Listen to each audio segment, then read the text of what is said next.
King. The crease is first tonight. Let's see here. Anybody else? I already sent notifications. Let's see who responds back. What's up, King?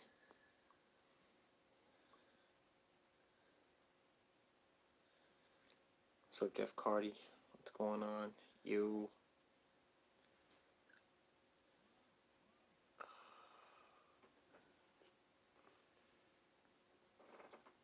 What's going on, guys? How's everybody's weekend? What's going on?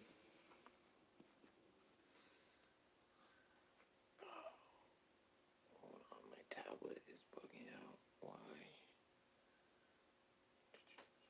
No. Okay, there we go.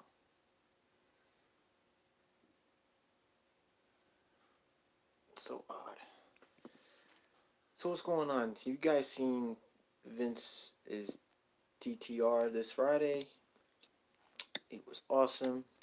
King, I know you were there, bro. It was great. Great job on that, on the boss drill. I liked the video. It's cool. It's fun to watch. Just saw the recent. If anybody of you guys saw the recent video that they put in from last week's TTR, that was shocking. I missed that part. I actually left the chat early before seeing the 887 actually go up in smoke. Now that was crazy. The battery went off up and so with him just pulling the trigger. That one time, and the battery went almost burnt out. That was crazy. Let me see if I can take a look at that. Did you see the video I did on Friday? Yes, I did. The Rigid Mega Max is awesome, King. I think that is very, very, very versatile tool, and it's very convenient. It's just 3 tools in one, which I think is really clever that Rigid did. It's a lot less tools to carry in your toolbox, less cumbersome, and easy to put together. So that was pretty cool, man. I wish I was there for that. That was pretty dope. Um, let us know how. Hopefully, if you get a chance, do a little video. Let us know how that works out, man. How it works, and you know, love to see. I'd love to see a video of you. Trying it out. That'd be pretty cool. Oh man. So what's going on, everybody? Who we got so far? We got 2 chatters, right? Not everybody got the notification. Lately, my notifications haven't been going out. I don't know why. I'm just looking here and see. I don't see it here. I go on the YouTube main page, YouTube site. Apparently, it doesn't say. So, this is the Little Flower Soap Company. Oops. There we go. No, I went on the app version. You know what? That's fine. That's odd. Doesn't show my. Oh, here we go.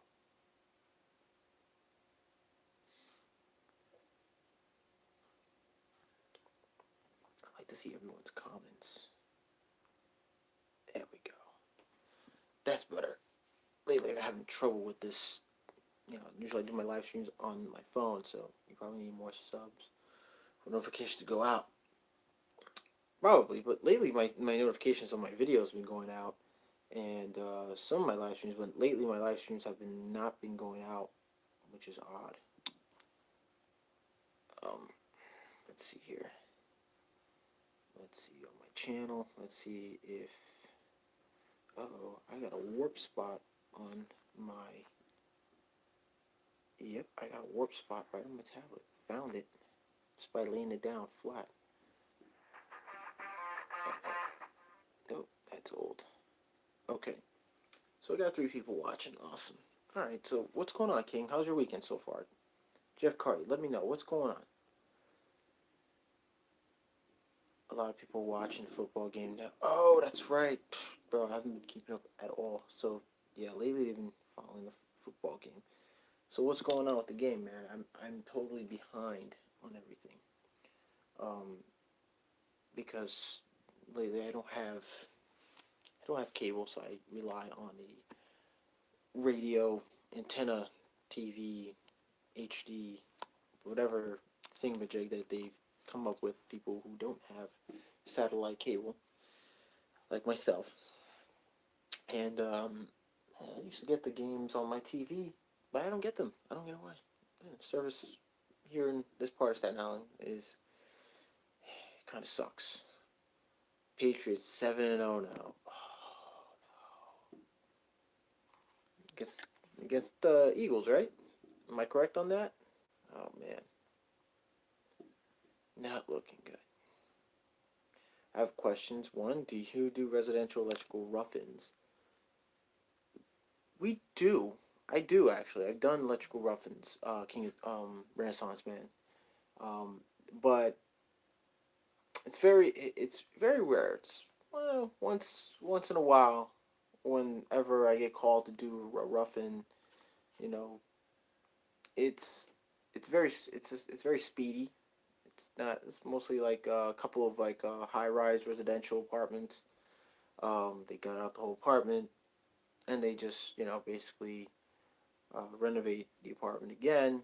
We did do if I remember correctly, last time I ever actually done a one-family home was here in Staten Island, where my first company I was with, we did two houses. They were right next door to each other, brand new, built from the ground up. And we also, in that part of Staten Island, we had to, by code, we mostly had to use Romex, 12.2, 12.3 Romex. What was that? Just carded my son bought some Klein tools today from Home Depot. Nice. What did he get? Are the residential roughs stick frame? Stick frame. What do you mean by that? Are they? Well, they're wood frames. Yeah, not metal studs. We use we obviously use the plastic boxes with the installed nails. Hammer them in.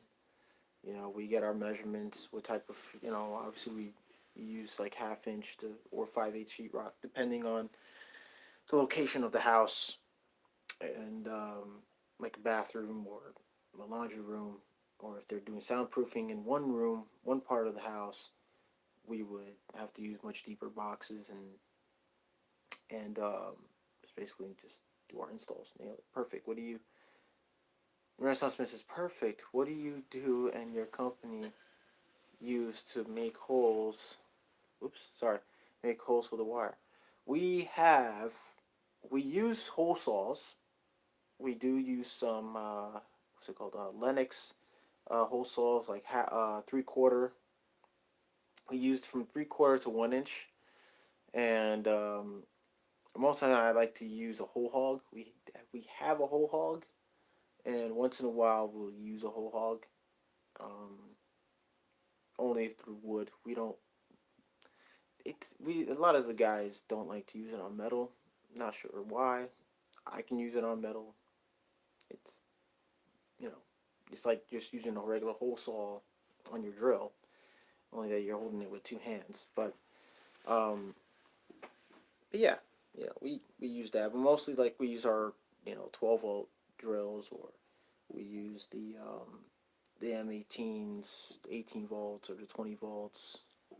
You know, really a whole hog. Interesting. Not impact on paddle bit.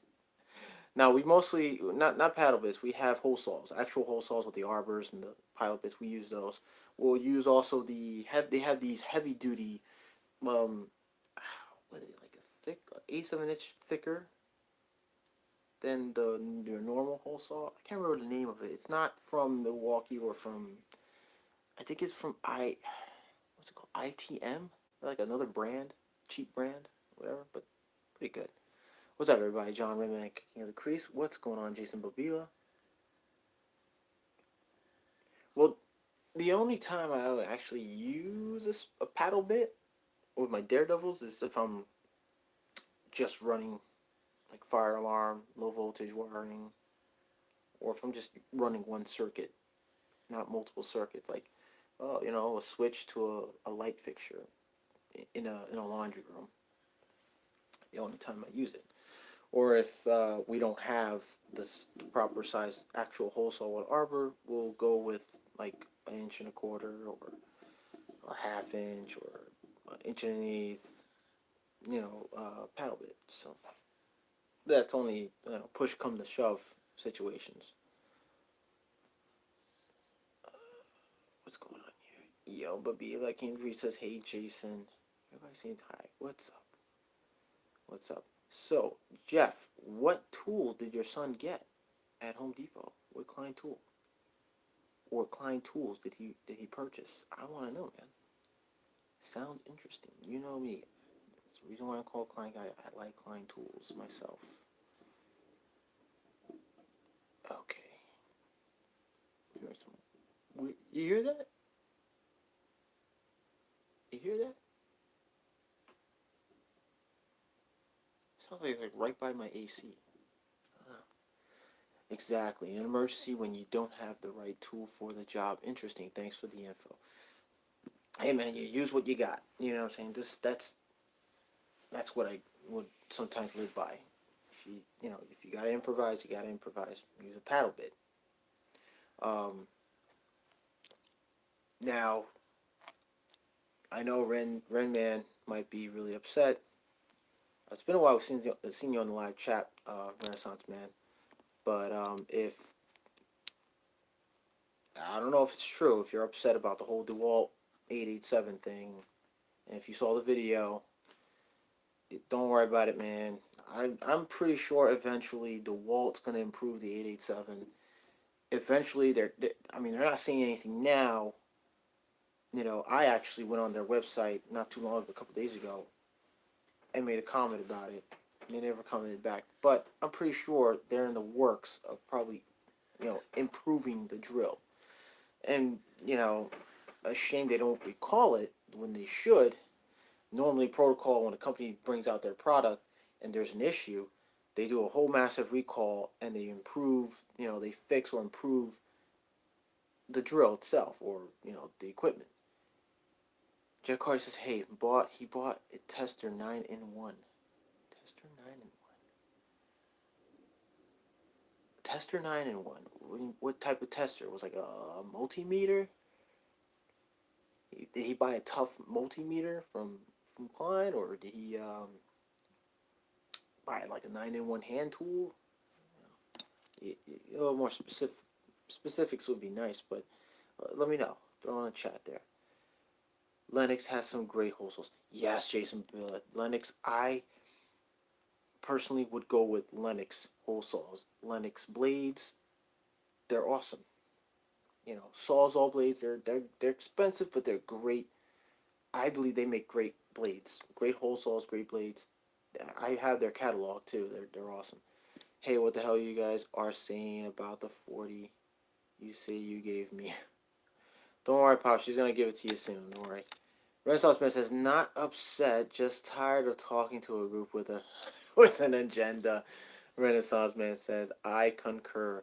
Yeah, I got you, Renaissance Man. I think I probably would feel the same way. I mean, if somebody was, bashing about Milwaukee or Klein Tools or whatever, like, oh, well, they're made in China, and Klein Tools says they're made in USA, but their testers are made in China. Okay, yeah, I get a little bit annoyed, but just for my Received. hold on, guys, sorry about that. I gotta silence this. This is really loud, really, really loud. So if like I don't know if you guys seen if you came across my previous video tool review video from last week's TRT tool review Tuesday. I sent it right here on the link right above. Well, whoever if any of you guys or anyone else missed this chat, the link's right here above about the tool review I did last week Tuesday, and it was about the tester Pro Kit. Now, the Pro Kit tester that I purchased from Klein was in fact $164. And yeah, it's made in China.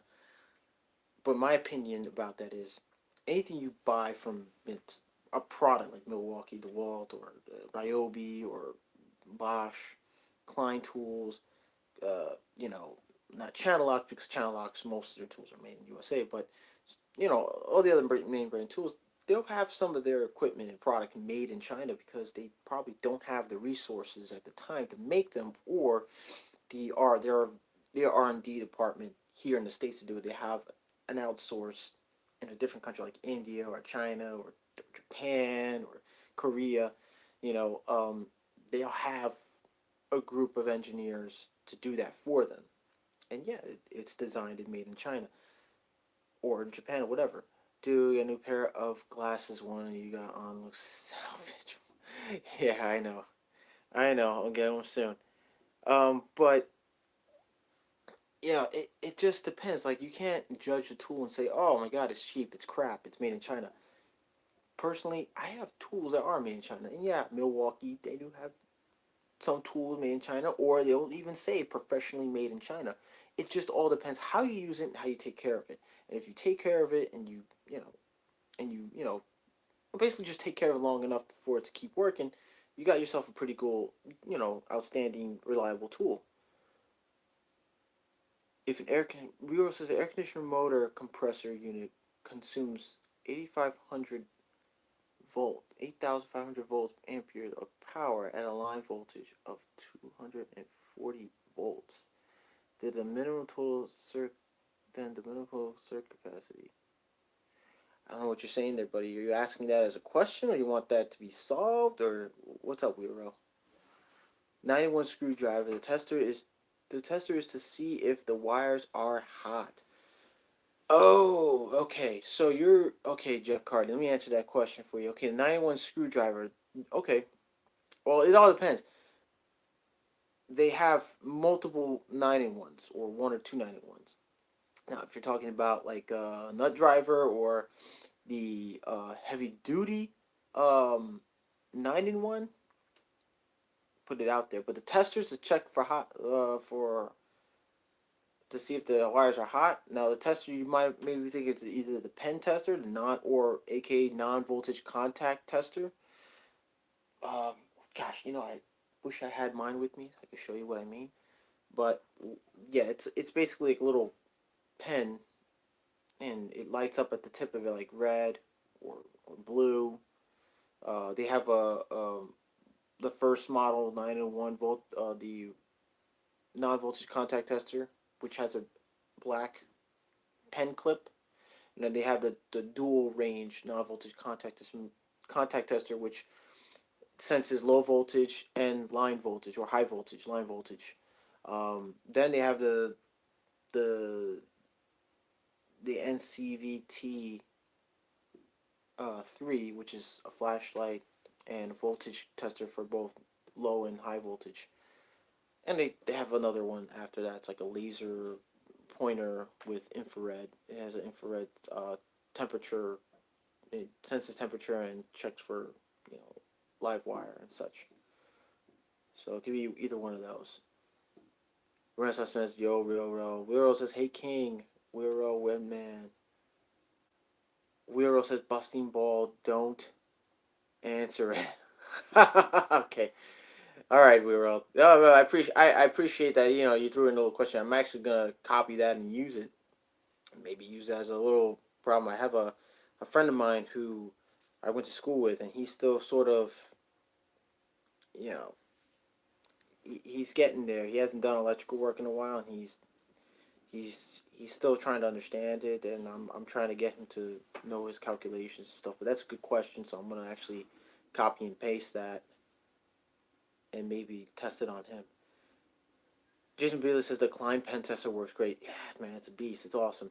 Okay, here's the thing about the Klein pen tester. It's a great tool, very reliable. If you're in a tight spot where you need to find out if a wire is live, you got it. It's pocket size. You put in your pocket. Now, the only thing I have an issue is with, if you do put in your pocket, it tends to go on and off by itself, and you won't sometimes know about it until you hear it go on and off on its own when you're in a quiet area, or in like a low and noisy ambient temp area, and it tends to kill the battery.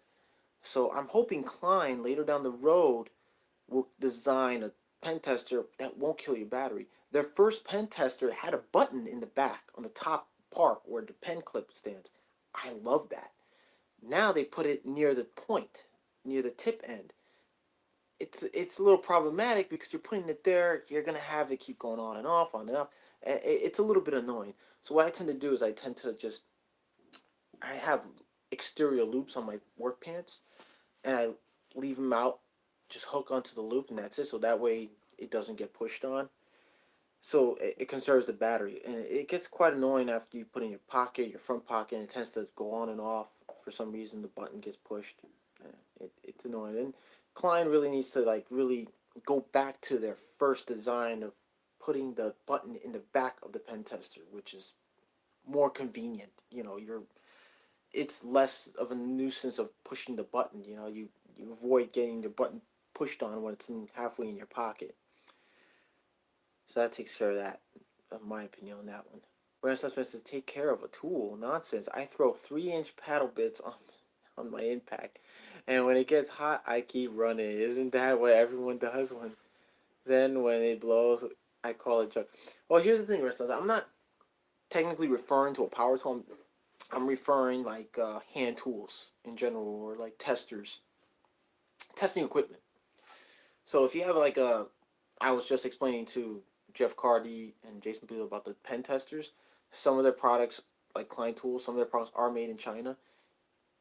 You just when you use their testing equipment or testers, you tend to be like a lot of guys say, "Oh man, it's made in China." Klein's supposed to be like number one and made in America. Some part of it is not true. Their hand tools, primarily their hand tools, are made here in the United States, which are outstanding hand tools. They're great. I love their hand tools. It's their testing equipment that is made and designed in Korea and China and is shipped here for us to use. What I'm saying is that I've seen guys abuse these tools and then they say, "Oh, it's made in China. That sucks. Klein needs to make it in USA." Well, here's the thing. It just depends how you take care of your tool. That's what I'm trying to emphasize. I'm trying to put into, letting people know, like, yo, you want to have these tools last, and even though it says made in China, you make it last by knowing how to take care of it, keeping it out of harm's way and whatnot. So that's my point, and I have my Klein testers for quite some time, for a few years now, and they're still in great working condition. It's just a matter of how you use it and how you take care of it. So, serious question: what voltage of insulated screwdriver is adequate? 1,000 volts rated screwdrivers are fine. I have a pair of Klein Tools, 4-inch, 1,000 volt rated insulated screwdrivers, flat, 3/16 flathead and a number 2 Phillips one. They're excellent screwdrivers. They're great if you have no choice of working off like of a live circuit on a receptacle on an outlet, and you can't find the breaker for, and you got no choice. Use those because there are guys who just use like the regular screwdriver that's non-insulated, and they'll just pretty much touch the yoke, touch the terminal, live terminal, and they get zapped. I've seen it, and it's happened to me once before. So I got myself a pair of those, and they worked out great. Um, Now the reason why you get zapped is basically because you're obviously not just only touching the metal, but you're also touching, the ground. So if you want to use that, you wear gloves like rubber gloves, or get insulated screwdrivers to avoid that from happening to you. I mean, you feel a little zap, but it's not that serious. But I would recommend those insulated screwdrivers. They're great. They're awesome. Even though they're a little pricey, like around close to $25 for two of them in one pack, I feel that it's worth having. Jason Beal says, "Hi, Wheel Row." Wheel Row says, "Jason, what's up?" King of the Creek says, 600 Wheel Row. Yeah, you can get the 600. I believe Milwaukee makes them too. If I'm not mistaken, Milwaukee does make some insulated screwdrivers around 600 to 1,000 volts. I have the 1,000 volt insulated screwdrivers. I mean, they're pretty expensive. 25 for two of them. At the time where I bought them, I'm not sure how much they go. They probably go for a little bit more than that now. Probably like 20, 27, maybe $30. So I found that you can put a saw blade on a tile saw. It fits, so it should work right. Really? I didn't know that. Or is that you just joking around there, Renaissance? I mean, like, is there proof of that, bro? That sounds interesting. Oh god. Hey, what came first, the chicken or the egg?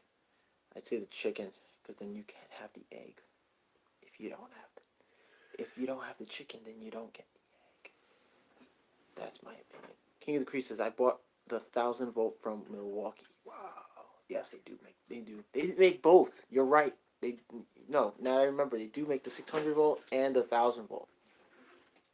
King of the Creases insulated screwdrivers. Yeah, a buddy of mine has a pair. They're the 1,000 volt ones. Yeah, those 1,000 volts. Same as my Kleins. They work pretty good. I'm not knocking it. It's just some Milwaukee hand tools. They're not, most of them not really made in USA. It's sort of like Southwire. Now Southwire, don't get me started on Southwire. I mean, their manufacturers make great like product of their their reels of wire and what and so forth, but their hand tool products they're not that reliable. They're not as built and tough as Klein or Milwaukee. Milwaukee, on the other hand, I would say second best to Klein because there are some of them is made in China, but some made in USA. It all depends on what you look at and what you're using, what you're looking for. So me too, King says Wiro. I seen 2,000 the other day. Wiro says thought that was much. Jeff Carter says the Klein Pensessor is the one that he bought. Yeah, he bought the first model on Jeff Carty or the dual, the red, the one with the red pen clip on it. That's the dual one. The dual one's really good. If you get the dual one, that's awesome for low voltage as well. You get that convenience, of having it.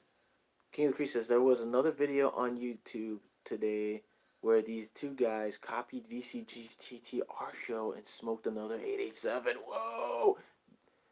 The Ryobi held up just fine. Bro, send me the link. Post that link. I want to see that. I actually want to see that. Jeff Carty says tile saws 8 1/4 inches. Correct. Renaissance minutes. I guess they don't know what an impact driver is designed to do either, King. Wiro says King of the Crease, seen it. Renaissance minutes. Do you use a screwdriver to drill holes? No. Okay. No. That's a really good. It's a funny question you should ask Renaissance, but it's a good question because I'm not gonna lie. I used a. I used the. What's it called? The. Uh, Klein Tools makes a a demolition screwdriver with a strike cap, a Phillips type. They do have a Phillips end type that you can use to just hang up your tool bags on wood or whatever. And I used that. I mean, I don't have it anymore. I used to have one, and it got stolen off the job because someone had their eye on it. They liked it so much they ended up stealing it from me. So I was a little upsetting. But I used it to poke holes through like soft not soft concrete through sheetrock or drywall, and I would run small 1/4 inch size toggle bolts, or not 1/4 inch. What am I saying?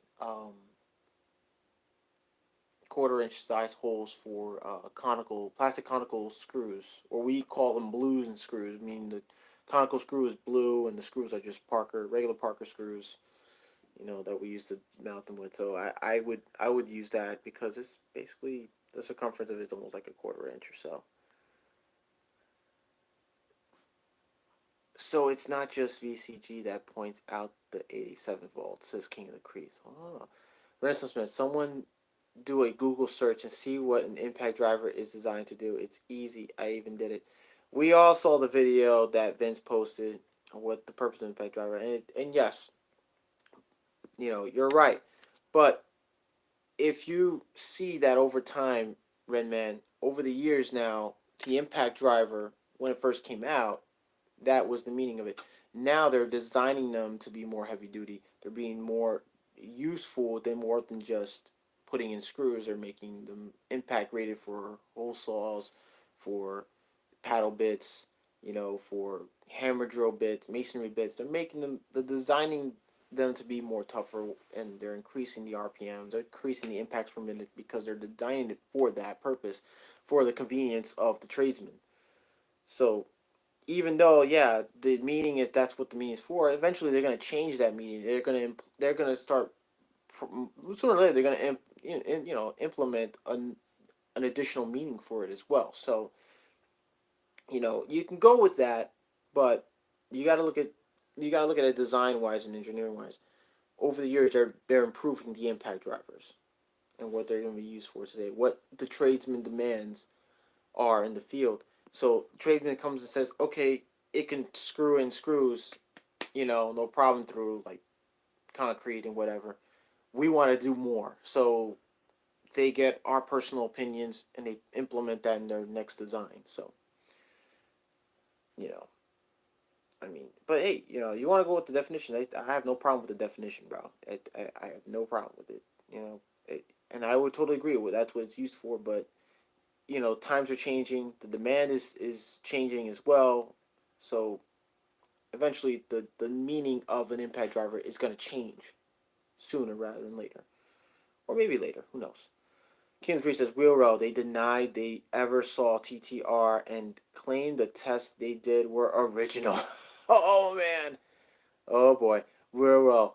LOL on red comments. A lot of guys from TCG there. Oh man. Brandon, what's up? Wheelrow says, what's up, Brandon? Brandon, hey, at Wheelrow and Renaissance Man. King of the Crease 30. King of the Crease says, impact rated bits are made to be used in impact drivers. Okay, if they're impact rated. I mean, if they're impact rated, they've been tested on impact drivers, or more so, they've been tested on newly designed impact drivers that we use today. If you think about it. Kingfisher says, yo, Brandon. Renaissance Man says, yo, Brando. King of the Crease, Wero, read my comments. LOL. Yo, I want to see. Yo, post that link. I want to see that video.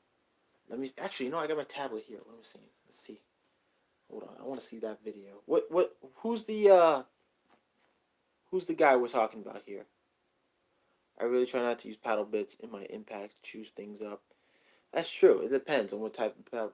Now, you gotta look for impact rated. If it's impact rated, you can use them because I tend to get impact rated and they don't really chew up. They're pretty good. But once in a while, if it's something like a heavy, thick wood, I would use my drill driver for that. Because your impact can do only so much. So, not denying that. Hold on, I'm really trying to use. Okay, Renaissance Man says not denying that, but using an impact driver to do the job of a whole hog is questionable at best. Well, it depends on like I said, it depends on the thickness of the wood. If it's more than just 2x4 thickness of a 2x4, then you're gonna have to go with a drill driver or a whole hog. You know, personally, if it's only a 2-inch thick piece of 2x4, I'm gonna use a paddle bit. It's light, it's easy to use. If it's thicker than that, then yeah, I'm gonna switch over to my driver drill. Or a whole hog. It's just common sense. You want to take care. Like I said, you want to take care of your tools. You don't want to. You want to play it safe and say, okay, this is light material. I'm going to use this drill and the paddle before it. Okay, this is heavier material. Let me use something more applicable to this application and not damage my tool. That's basically what it is. But using an impact driver to do the job is okay. Drill seems to make cleaner holes. It does. A driver drill does. But I'm saying like if it's a light like a 2x4, you drill to 2x4 paddle bit, you can get a still clean cut through it. I mean that's not a problem. Or an auger bit, like an impact rated arbor bit. You can use a wood auger, a ship auger. That they have them, and they're designed. They're impact designed, and you can use those. They have a really smooth drill action to it. So King Brandis is at King of the Crease. Did DeWalt defend the 887? I'll go look for it, King. I might use paddle in impact to pop hole in drywall or something like that. Well, that's perfect for it too, especially for drywall. I use it on drywall half the time if I'm putting toggle bolts. They're perfect for that. You know, you don't. My opinion is, my thing is, I don't like to use regular hole saws with arbors and pilot bits for drywall because what happens is some you're kind of clogging the teeth of the hole saw through drywall.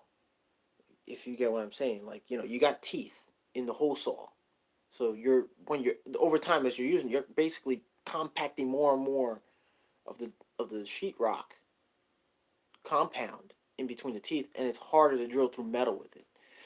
I prefer paddle bits to right through the sheetrock. Don't know, Brandon. DeWalt asked Vince to send back 3 of the 887s. Whoa. Huh? Redman? King of the Crease so the engineers can look at it. Jeff Carty, I never used paddle bits in my impact driver either. Brandon, LOL, how about DeWalt sends Vince some impacts that don't catch fire? That's a good one. Sheetrock, yes. Rest of you're crazy, Carty. The bits fit. Gotta use them in there. String Bang, what's up, String Bang? What's up, Richard Gardner? We all know who you are. Brandon at King of the Crease, did they at least offer to pay for shipping? You see, that's one of the reasons actually now I stopped using DeWalt tools. Like I had problems in the past with DeWalt sending them out a drill to get fixed. I had to pay for shipping. I had to do all this running around bullcrap, going to Home Depot, telling me, well, they can't do anything to replace it, so you gotta send it to them directly. I sent it to them directly, and to this day, I never got that drill back. Actually, it was a regular drill driver. The motor seized. It stopped working. I sent it to them. I wrote a letter saying what was the problem. They sent me a letter saying it will be, you have a warranty, it will be done, and blah, blah, blah. They'll send it back to me. Never got it back. And I called them, they never responded back to me. So I never got my drill back. So I wasted half of my $200 or it was like, yeah, $200 on a combo tool that they never gave me the drill driver back for. Instead, I was left with my impact at the time. So it was very disappointing with their whole warranty repair thing. I mean, and pretty much that's why when I got with Milwaukee, they never failed. Send to a repair shop, they repaired it. They sent me a notification, tell me, hey, you're gonna get it in 30 days. No problem. Got it back 30 days. No issue. So I like Milwaukee's warranty and Klein Tools warranty and Bosch's warranty. They're pretty good. Hey, String Bean says Brandon. Where else says String Bean? Renaissance Man says, Brandon, really? What company do you know that gives you a lender while your tool is being repaired? Whoa. When did you say that, Brandon? Oh, well. Oh, okay. Never mind. I saw it. At Renaissance Man, we both know that the 87 is not repairable. Streamy says, told you guys the Ryobi brushless 3-speed impact driver with HP battery will destroy any tool. Bro, don't say that because then Vince might put it up against the Gen 3 Milwaukee. So, ooh, careful. King Crease says that Ryobi beat the 87 in these other guys' videos. I would have to agree with that. The Ryobi beat out the DeWalt 887. Oops, sorry. So, that was something that was bound to happen anyway. We all saw that coming. I even saw that coming. Brandon says the boss is not a real tool at Stream. Brandon, hey, at Jeff Carty. Renaissance Man, exactly, Klein Guy. The new impacts can handle that. Do you know how old the 87 is? 4 years old. Red China has come out with 2 impacts in that time. Well, like I said, it's all about, call for demand. It's in good shape, says Jeff Carty. Renaissance Man, I didn't know Vin patent drilling holes in wood. King of the Crease says only DeWalt fans are butt hurt. Their 87s can't handle a paddle bit. Well, I mean, through a 2x4, at least one 2x4, and it starts to smoke just a little bit, that's a sign. I mean, the technology has to improve on the 887. Now, I'm not knocking. When the 887 first came out, it was pretty cool, but after ruggedly testing it against other drills and they failed like that, that's a little disappointing. But DeWalt has a chance, an opportunity to recall their 887s and improve it, make it better. Make it better than it once was. So I'm hoping for all you DeWalt fans out there that DeWalt will do some good and say, hey, we're gonna improve it and make it better. And at least those who actually purchased the 87, like, if you got your receipts and everything, go to wherever you bought it from and get the free and improved one. If they improved it and made it better and it doesn't burn out, they should at least give whoever purchased it a free new and improved 887 that doesn't do that, that doesn't burn out, that can take the hits, that can take the punch, and it has the technology to stop when stop a screw when it needs to stop, when it reaches its limit, like any other impact, and it should have that. Wheelrow says 4 years. Wow, that is old. Wheelrow says, what the hell? Do away with it, and the new model is needed. Renaissance Man, weak talking point king. I'm disappointed a tool channel doesn't explain how to use a tool properly. I didn't write the multiple articles. I just brought it to light. Yeah, you see, I'm gonna have to kind of agree with Renaissance Man. He's brought up a good point. Let me tell you why. Because first off, those of you out there who use these tools, right? I like to do a lot of research, especially on the drills that I buy. I want to see like how they're controlled, how they're used, and I do my research and I go and see those who experience using the drill. I'll go. There's Milwaukee or DeWalt. They'll make videos. I think if you go on their website, they have videos of how to. I think they have this one video how to use an impact driver and a drill driver, and they show you how and whatnot. Like kind of what Vince did with the M12s, how to adjust the torque and the clutch and all that. That that right there shows a proper way to use a drill, and I've went by that video, by Vince's video, and I've had no problem with my M12. The M12 is still standing till this day, and I had that M12 for about now going 3 years, and it's doing great. It's still in great condition. It just depends on how you use it, the proper way to using a drill. When do you stop? When the drill stops, do you stop pulling the trigger? Do you keep going? When you have to have a feel for a drill when it senses resistance. When you can sense resistance on a drill by using it, and that's how you know you're gonna stop. You um, or go by its design. Like if it's designed to stop at certain point of resistance, it's gonna stop. Don't try to force it. I've seen guys in the field just try to force the hell out of an impact driver, and then they have problems. Like the chuck slips out, the bit slips out of the collet, or oh well, it's the screw is stripping now. Well, because it just made its breaking point. You need to stop and use something else, or set your settings to a different setting so it won't do that. It's all about it. You just gotta take the time, or do it yourself at home. Take the time and try it yourself. What's the limit of the tool? Oh, do I keep going? Do I overstrip it? Do I what what I'm saying? Like test out each setting. Like I do with my one key, I test out each setting. I don't go crazy with it like guys do in the field because you break your tool. You push it to the point where it's gonna need repair. Key increases. I've been using Impact Read to twist drill bits in my Impact to drill holes for 4 years now. No smoking or broken drill. And that's awesome because you know how to use your drill, man. That shows how you know the limits of your drill. You know how to use it and what to use it on and what to use it for. So there you go. At Wheelrow, DeWalt doesn't follow the Apple/Red China model. Release a new same drill every 2 years. Wheelrow, yeah, 4 years though with new one is a long time. Ernest Husband, yeah, you drill through 4 2x4s. A job for the whole hog? I doubt it. King of the Crease, my 12-volt rigid impact can handle impact rated drill bits. Actually, the one you're talking about, King, I've seen that too. There's a plumber, not a plumber. What am I saying? Yeah, it was a plumber. He has it. He has it. He uses it all the time. So I know which one you're talking about. It's a pretty cool impact. I like the rigid impacts. They're pretty cool. Jason Business says, John, you got an isolating multi tool, brother. Let me show you right now. I do. Now, I've been dying to use it for quite some time since I bought it as a Christmas gift. My fiance gave me some money, gave me $100, and I went out and bought myself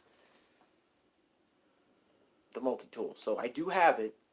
I don't have it in a box. I'm doing it. I'm trying to save the box for another tool review, guys. So that's coming up in the later future once I start getting to use it. So I already bought the blades and the sandpaper and all that stuff for it. Actually, I did use it once in my bathtub. We had a few like dried up caulking in the bathtub, and I had to smooth it out, rub it off, and everything. It works great. It's a fantastic tool. I gotta give it to Milwaukee. They made a fantastic tool. Now this tool, if I'm not mistaken, was it this one? I think it was no. It wasn't this one. I believe it was my soldering iron that said it. See, this tool is made in China. My soldering iron, if you guys seen the video, the link right here for the M12 soldering iron. On the package it says professionally made in China. I've used the soldering iron 1 or 2 times. I'm trying to get to use it more. I haven't really completed the project on the LED lights on my pack outs yet, but I will when I have the time. I will use it, test it out, see how it works, and do another tool review on it. Since I did the tool unboxing, I will do an upcoming tool review. But if you guys want to see the video, just hit that link right above. All right. Well, those of you who will watch this later on. So, but yes, I have it right here. It's a pretty cool tool. Used it once already. I'm trying to get to use it in the job site. Then tomorrow morning, see if I can use it to cut open through sheetrock and stuff.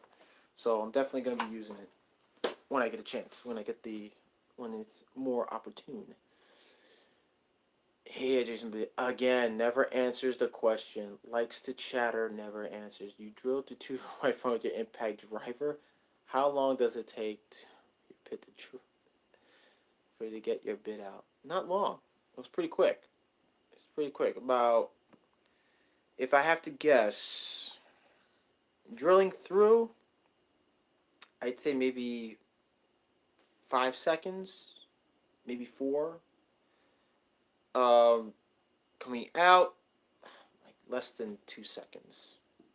Not a big deal. Now, if you're going through layers, I mean, I've used my impact, my one key, on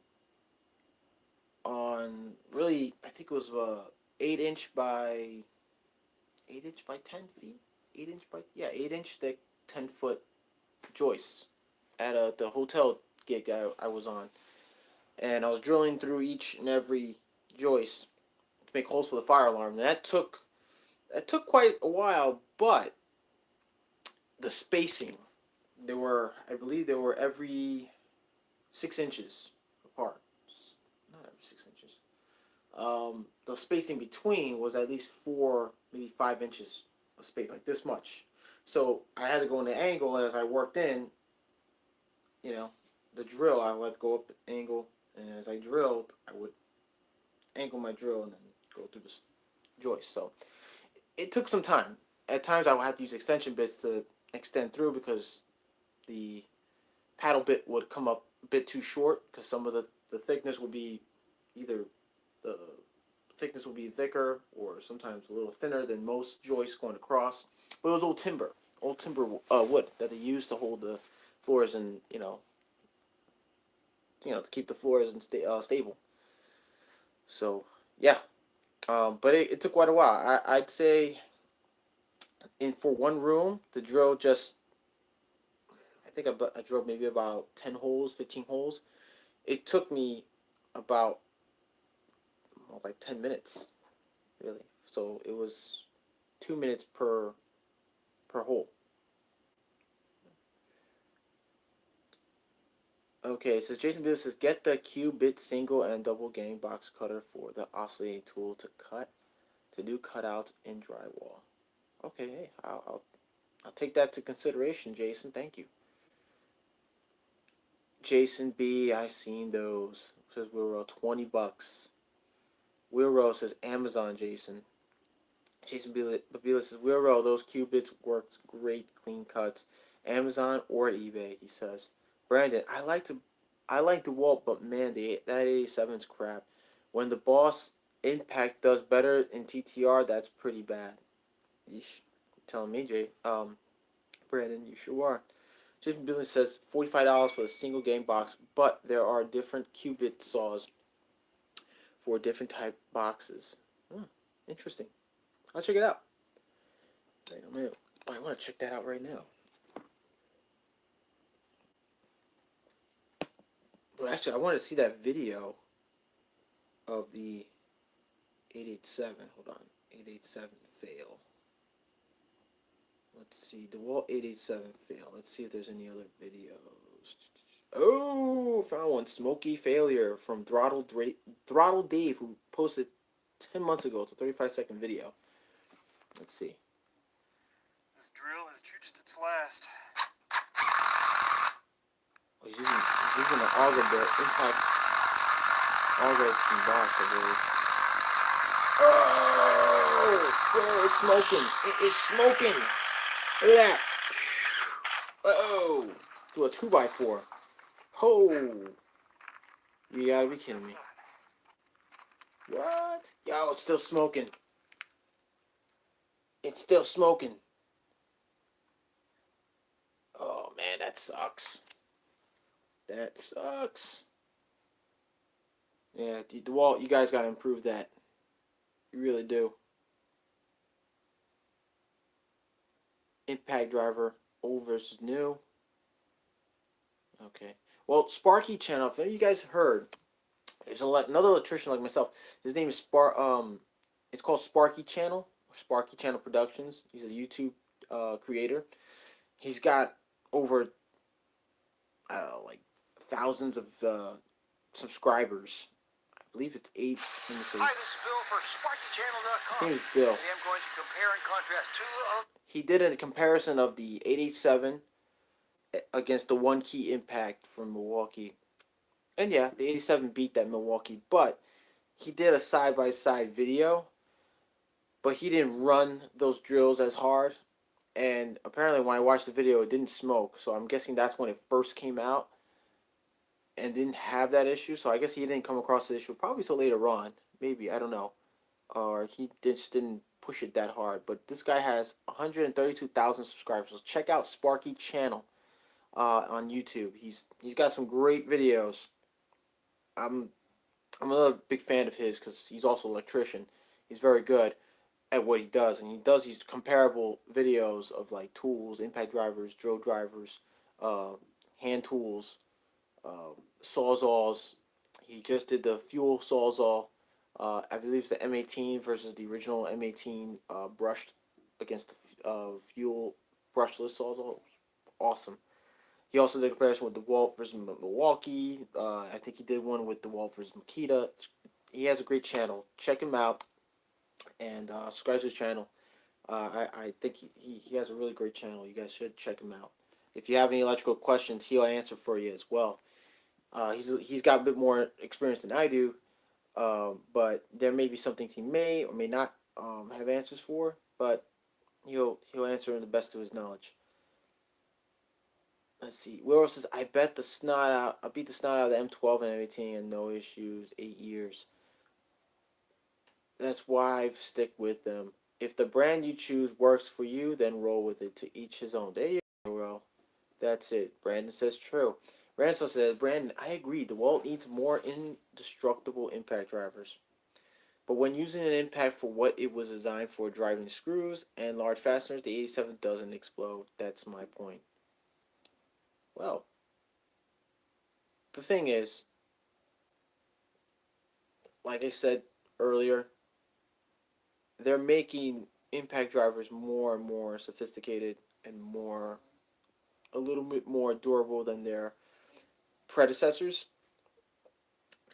from their very first models and their predecessors before them, so that way they could now be used to drill through the toughest job sites, toughest materials on the job site. So, you know, in time, they won't replace a driver. They'll the impact driver will be more of a convenient drill to carry if you don't have your drill driver or your cordless hammer drill.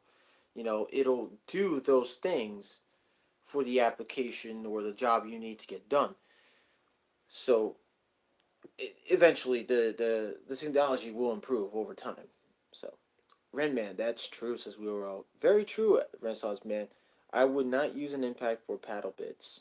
Wiro says 79 with free battery return. Battery tool becomes $49.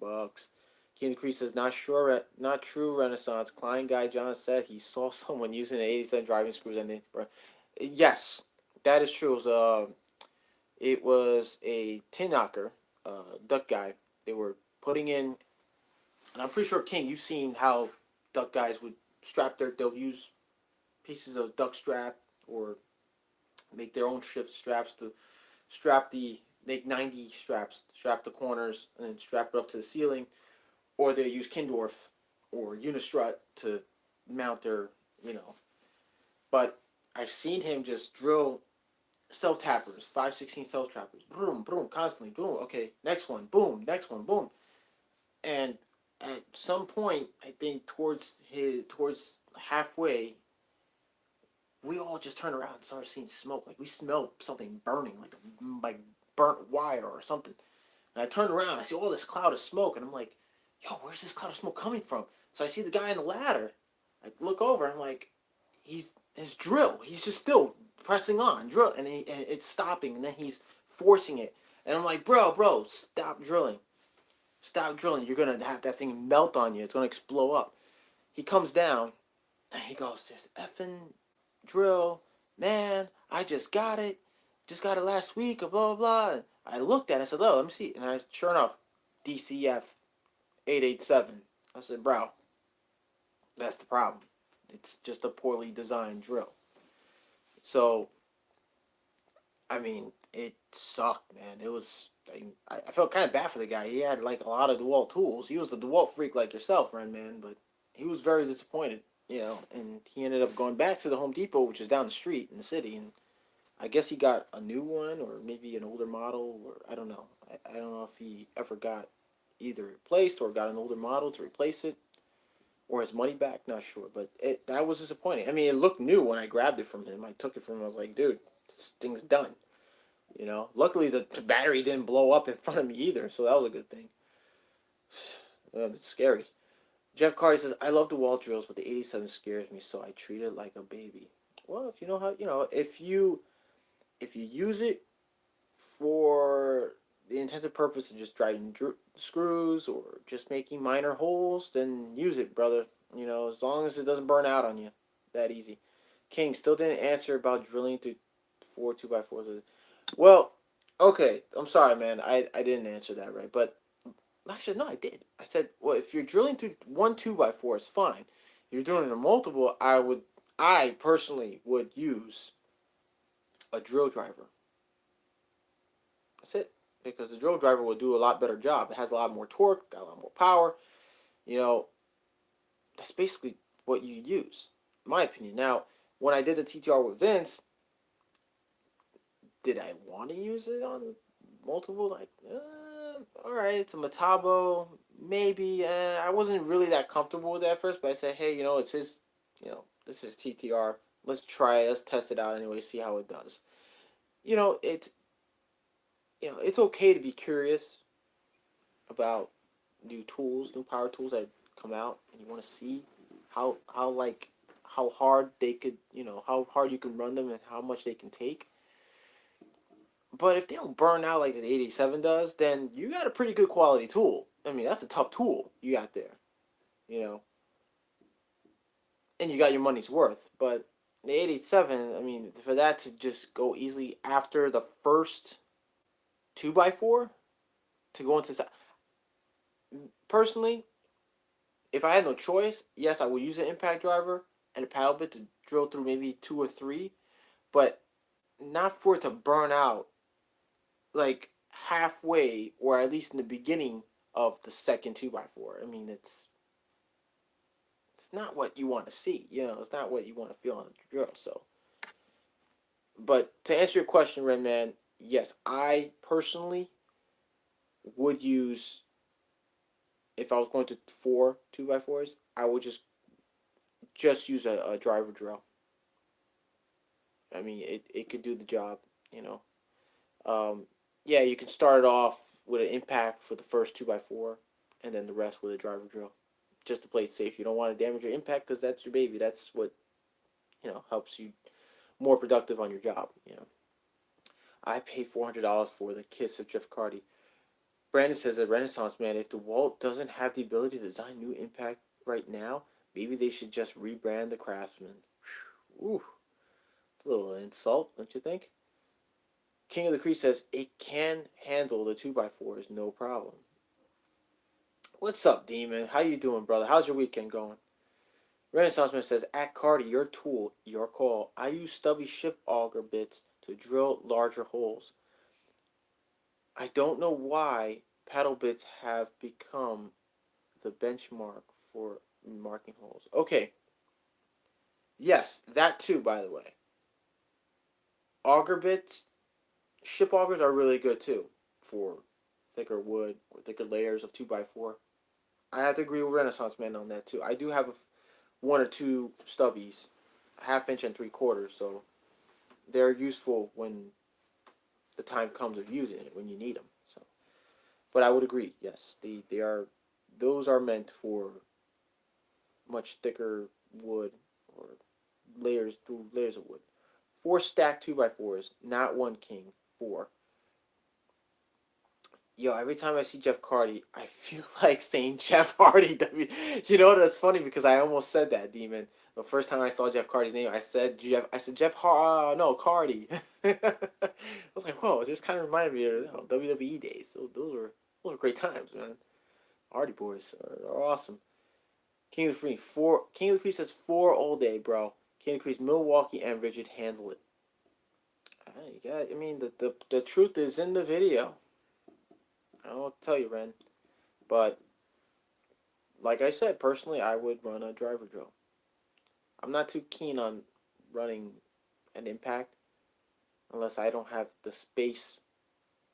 Like, for instance, the holes I made for those 8x10s, joists, the freaking thick joists. And I didn't have the space for my driver drill, so I had to use an impact. I had no choice at that point. But it worked. Didn't burn out. The batteries held their own for, I think, what I made, like over 100 and something, like 120 something holes or 150 with one battery, and then charge it, switch batteries and charge and stuff. It wasn't that bad. But once in a while, I give my drill a rest just to play it safe and not damage the tool. Sup, Brandon, Renman, King of the Crease, Wheelrow, Jeff Carty, and Jason Babila says Demon. King Grinch says, hey Demon, Renaissance Man, I believe you as far as I can throw you, King. Renaissance Man, hey Demon. Wheelrow says, I hate the sound. I yell at my guys when they use impacts like that. I kind of like it, but I'm really digging the Milwaukee Surge impact, which I'm interested in getting because it has a much quieter sound and it's less vibration. I've used it maybe one time, and I gotta tell you that the vibration on that, bro, less vibration is very comfortable in the hands to use. Very good impact, and it's quiet. It's a little quieter than a regular impact. Can't stand the sound. LOL says real well. Wheel row. Sorry. The EJM Demon says Bill Sparky, my neighbor. Haha, yeah, man. Bill Sparky, he's got some pretty good videos, bro. I like his videos. I'm subscribed to his channel. He's awesome. Real cool guy. King of the Creek says that's what an impact does. Make noise because it impacts. There you go. It's doing. It's got the little anvil. It's hammering. Making it as it's turning. Yep. Just like driving lives without pre-drilling. Where else is mine don't until it sets a screw. Eddie Small. Hey, Eddie Smallhorn's here. What's up? What's up, Eddie? How's your weekend? How's the Roo crew? Wiro says I just don't like sound on the site in person. Yeah, all right, there's nothing you can do about that. What projects are you working on this week at Klein Guy John? I'm still on this job site that I'm currently on. It's in Manhattan, um, in Chelsea area, Manhattan. It's on 6th Avenue between 22nd, I believe it's West 22nd and West 23rd. It's a big. We have the whole floor, commercial floor. So it's an entire floor. We're doing all the electrical. We're doing the risers, which we actually just finished doing the risers, the 4-inch EMT risers from the elevator shaftways, or through some abandoned shaftways, up to that fourth floor because we're feeding multiple areas, and multiple areas of that floor itself on the floor has divided offices where we're providing power for their main panels, for the large disconnects. I believe one of them is we have two disconnects, main disconnects, gear switches, 600 amps. We have one 600, and I believe we have one that's an 800 amp. And we're feeding multiple areas on the floor where I believe there's 4 businesses on that floor. It's a very large floor, huge. There's ductwork ran already. They're you got the drywall guys and framers putting up framing, and you got the plumbers on site. They're doing all the plumbing. We're basically just running all the electrical. I'm right now. I'm currently doing hanging up pipe EMT. We're doing 3/4, 1 inch, inch and a half, and inch and a quarter.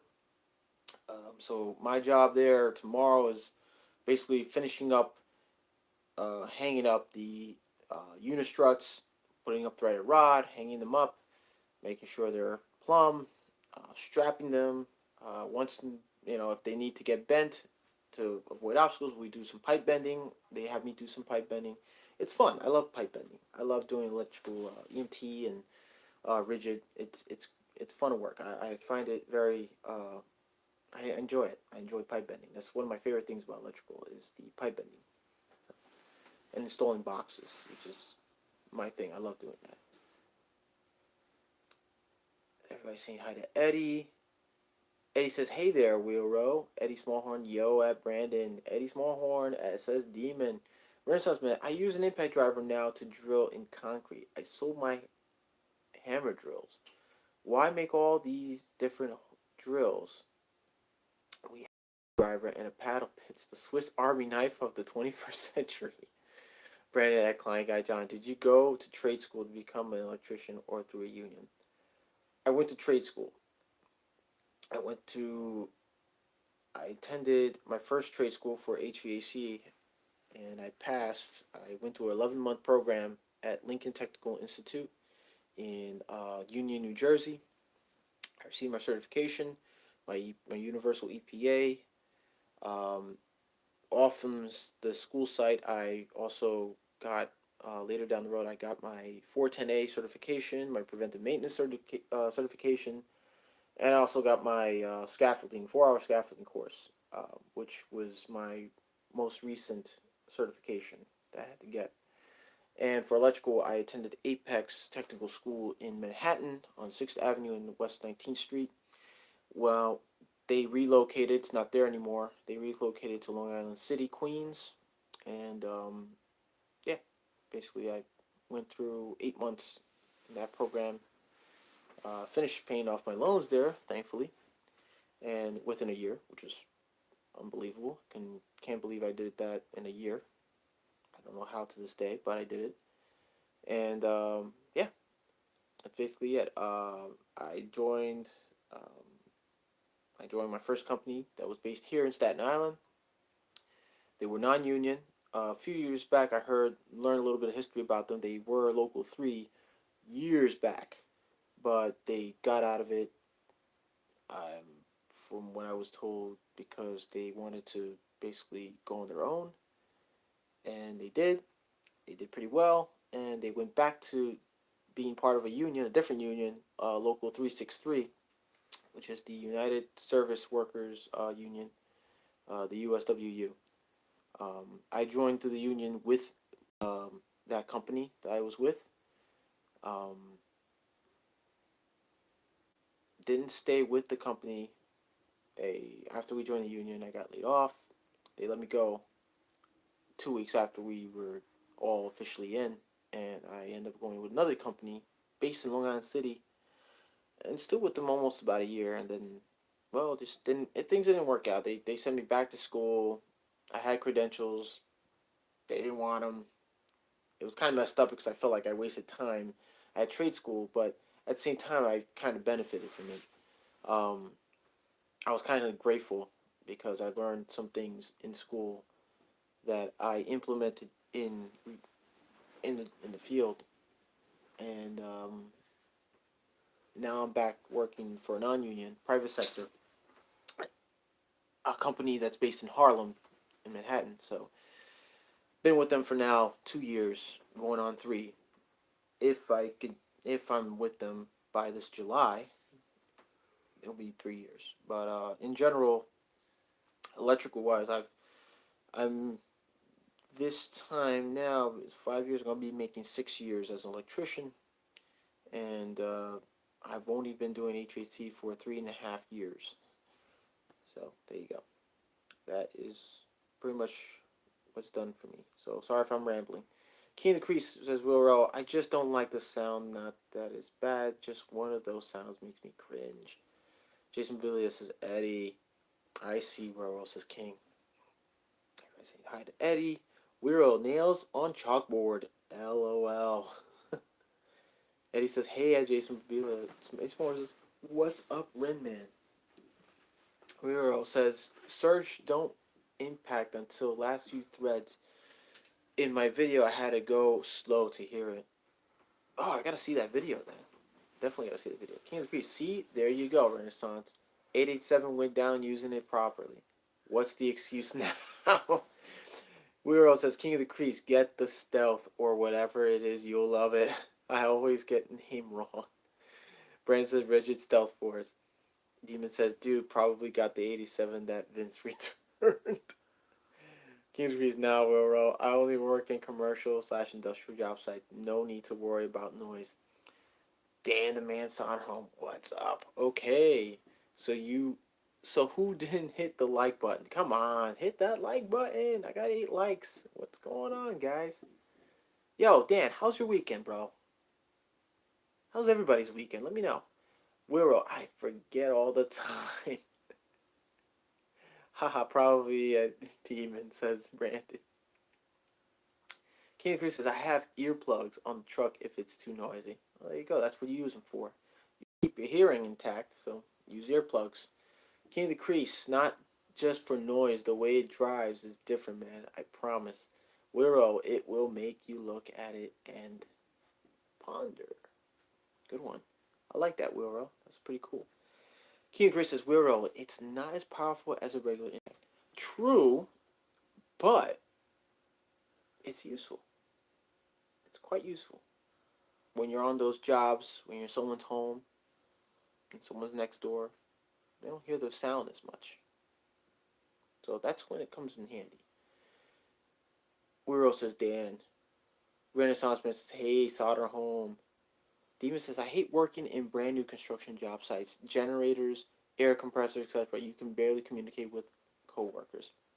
Okay. So here's something. If you go through that problem, Demon, here's something that your company, the company you work for, should have are walkie-talkies with headsets. We've had them at when I was working at this this hotel downtown by the seaport, because a lot of guys were there, carpenters. There were so many carpenters making so much noise.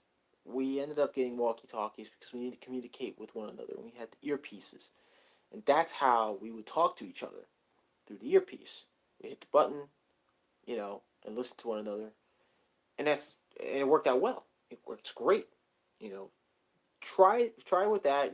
You can try to recommend that to your boss or whoever, and trust me, you won't go. With all that noise, you got an earplug on one and your earphone on the other, you're good to go. You're good. King Crease says you can only buy the rigid Stealth Force Impact in a kit, no bare tool. It's $200. Holy crap! Oh, you can see why it's so good. Eddie Small says, "Hey Dan, hey at Dan Solderholm, how's it going?" Brandon says generators and air compressors are annoying. They are. They are. That's why you have earplugs and headsets. Eddie Eddie Smallhorn says King of the Crease just scored. I'm sorry, KC just scored. Sorry. Wheel row. I didn't know King. I burn a screw through a 2x4. Plenty of power. EJ Demon. Are you a GC? Says Brandon. Dan Soderbaum says Eddie alive, so no real complaints. Demon says, "Yep, Brandon. Plus nail guns and drilling, etc." Me personally, no, Brandon. Wheel row says it's just different. Is all lots of power, more than needed. Brandon says you work for a GC at Demon. King of the Creek says it's more ideal to use paddle bits in a drill driver because the bits are only rated at 1500 RPM. Impacts run at 2400 RPM. But impacts can be used if you have to. That's true.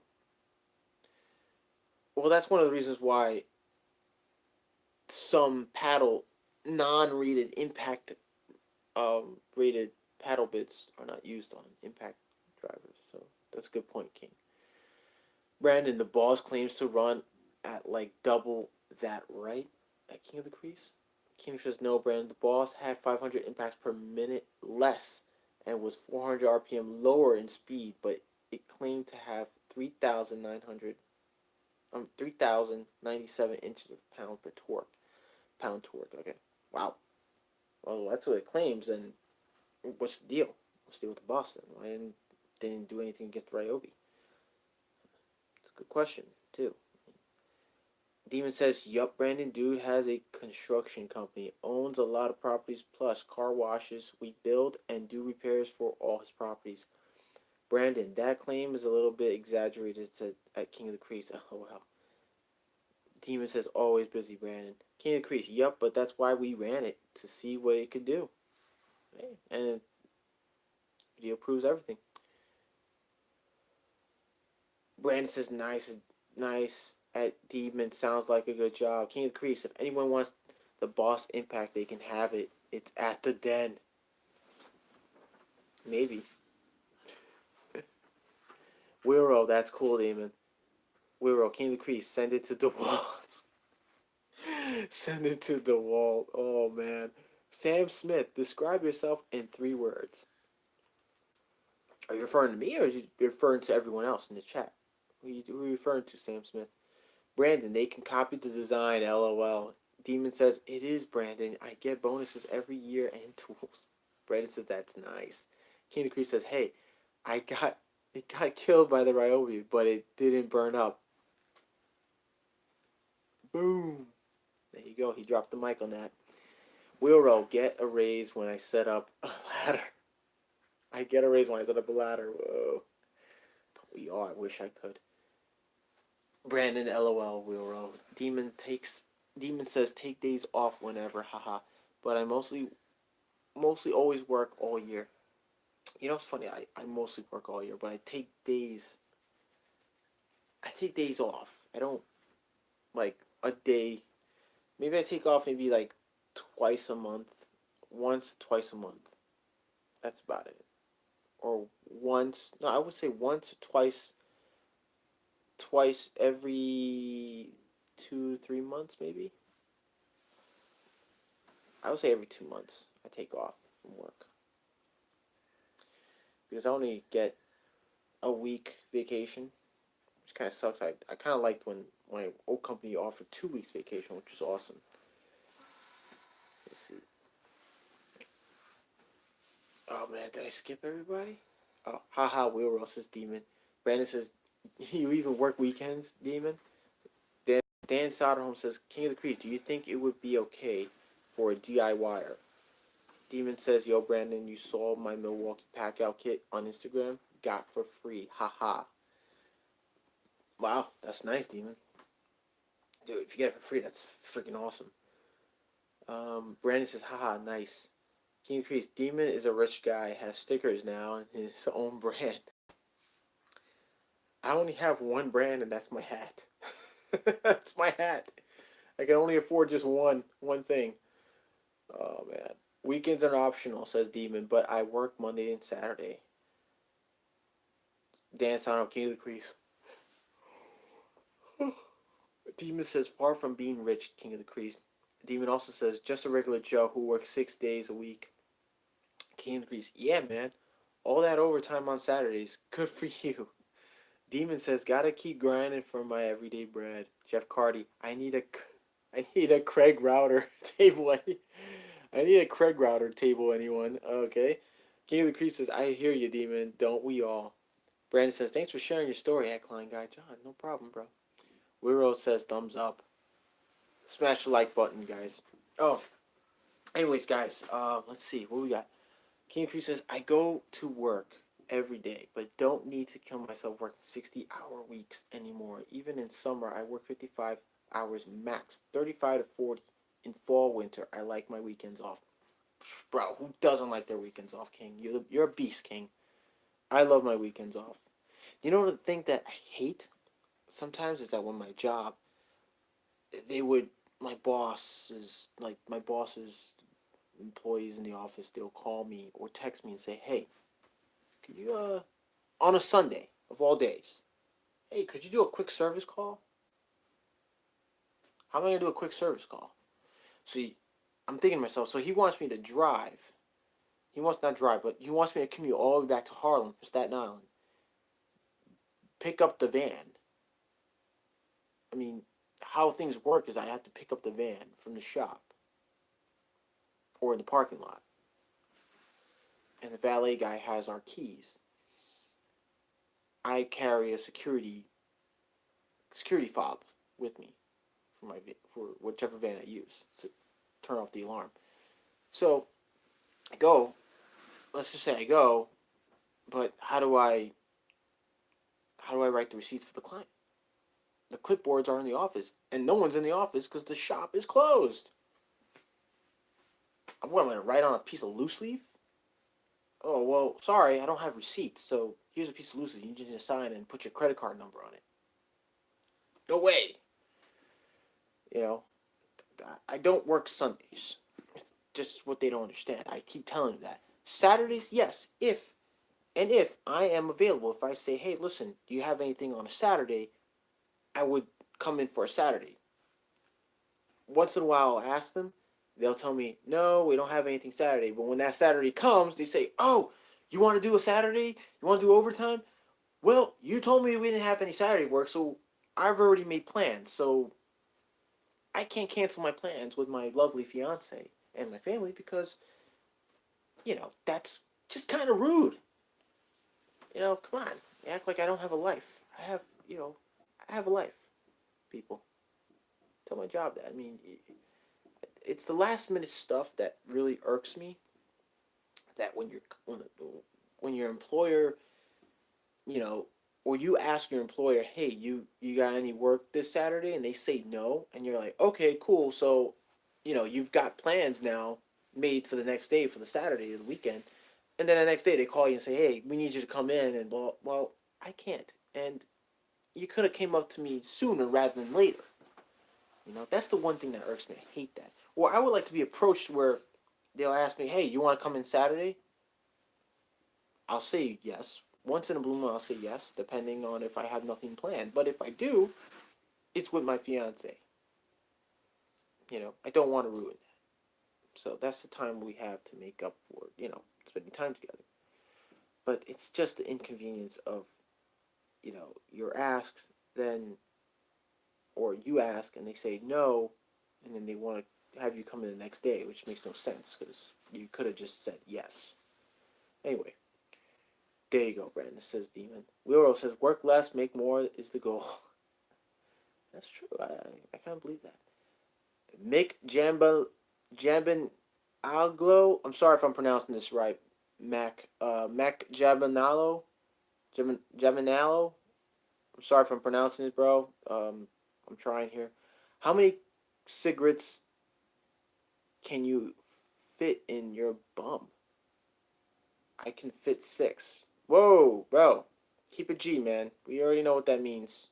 Just keep this. The stream is rated G, bro. Ah, a troll. Ugh, the usual. At Railroad. Where?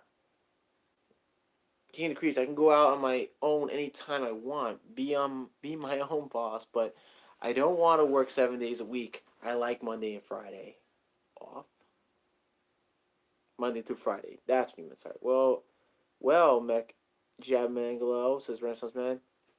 According to some guys on this chat, since they fit, they belong there. Right, King? Demon says, private jet model, girlfriends. Brandon gonna be a superstar, haha. At Renaissance Man, that's what I was thinking. Brandon, come on. Brandon says, I wish I had that money, lol. Demon says, we can all dream, Brandon. Can we? Brandon says, yep, that's right. Brandon says, King of the Crease, I agree. It is nice to go home at the end of the day and not have to worry about work. But I do want to be a GC someday. Oh, hey, man. Work on it. Keep grinding at work, man. You'll get that position, bro. Wish you luck, man. Demon says, we got to keep grinding, Brandon. Max says, can I be a mod? No, you can't. You will have to ban you, bro.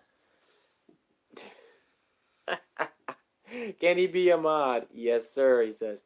We don't need all monitors in here, Mr. Mac. I'm going to call you Mac. Jambinello. I'm sorry if I'm pronouncing it wrong. I'm just going to call you Mac, bro, because it just sounds just simpler. King of the Crease says, yeah, Brandon wants a new 2020 Ram 1500. Man, God, I admire the Ram, but I wish I had a Ram. That'd be dope. It'd be so cool to drive, Real cool to drive, guys. I drove a Ram. One of my old bosses' Ram. It was nice. I loved it. Loved to drive around the block. And he knew I would drive around the block just for the joy of it. And he would look at me when I come back to park in the shop. He goes, "Oh, you enjoy driving my truck, huh?" I'm like, "Yeah, I'm sorry if I'm driving around." He says, No, it's cool.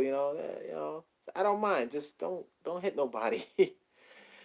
Brandon says, King of the Crease. Will says, my neighbor just got a new Ram cause his old one broke down. Breakdown? It's broke down. I get you.